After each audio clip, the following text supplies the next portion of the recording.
Tu vois la Natacha là? C'est la meuf la plus gentille que je connaisse. Quand j'étais pas bien, elle est venue s'occuper de moi. Elle m'a demandé comment va ta jambe? J'ai répondu ça fait encore un petit peu mal. Natacha avait un corps de ouf. Elle cuisinait, elle rangeait. Et quand je m'endormais, elle laissait toujours un petit quelque chose derrière elle. Malheureusement, elle était toujours là. Et je t'avouerai que je n'ai jamais rencontré une meuf qui est autant heureuse d'être au service d'un mec comme moi. C'est lassant à la fin. Dès que je me suis rétabli, j'ai rompu. Je n'arrivais pas à m'habituer à ce qu'une fille soit aussi gentille.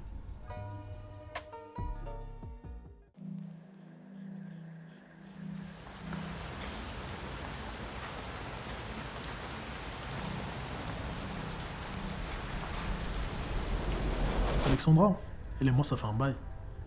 Elle était venue chez moi un soir et j'avais bien conscience qu'elle ne voulait pas être seule.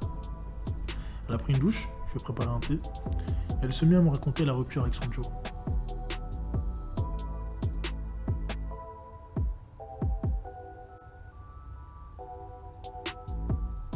Elle avait de nouvelles airs heureuses.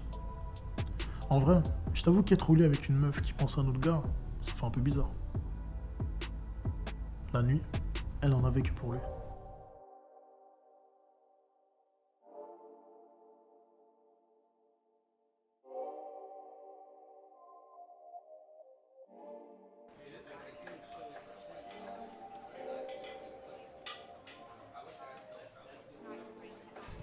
Au début, je pensais que Sophie était impassible. Elle était magnifique, une vraie beauté. Elle semblait toujours arrogante, hautaine. Et la première fois que je l'ai abordée, elle m'a à peine regardé. Ça m'a donné encore plus envie de la revoir. Face à elle, je transpirais. Je devais toujours me montrer créatif. Des restaurants, des sorties, des cadeaux, des petites attentions. Elle disait jamais rien, mais je sentais bien qu'elle commençait à craquer.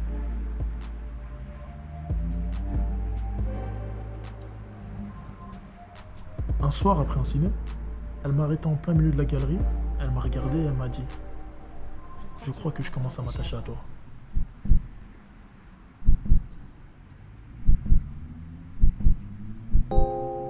Et j'ai rompu. Je le sentais plus trop.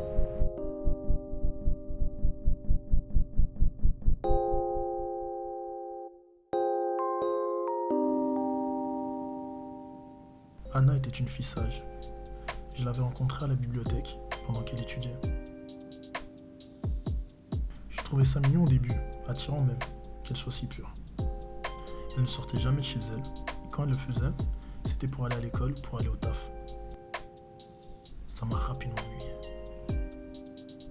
La première fois que j'ai couché avec Anna, je lui ai demandé « C'était bon, non ?» Elle m'a répondu de manière sceptique « Ouais, je n'en sais rien, c'était ma première fois. » Dernièrement, un pote à moi m'a dit qu'elle s'était mariée et qu'elle attendait un enfant. Ça m'étonne pas.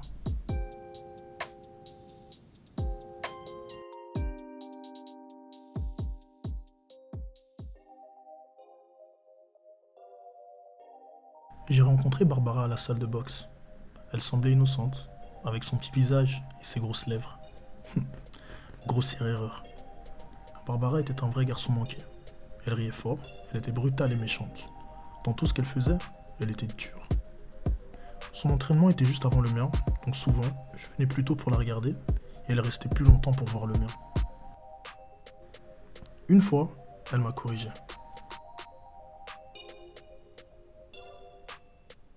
Tu ne bouges jamais ton pied gauche. Je l'ai regardé, son petit visage féminin. Elle a continué. Dans un vrai match, tu te ferais défoncer. On a rompu ce soir-là.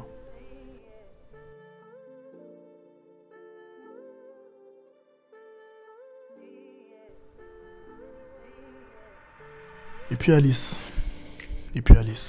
Alice savait qu'on serait ensemble, bien avant moi. Elle savait aussi qu'éventuellement, on allait rompre. Même si j'ai toujours voulu croire le contraire. Alice, c'est le genre de meuf, tu la rencontres une fois dans ta vie. Cette go, elle me casse la tête tous les jours. On dirait même qu'elle le fait exprès. Vraiment, je la supportais pas. Mais en même temps, je pouvais pas me passer de cette fille. Je n'arriverai pas à l'expliquer.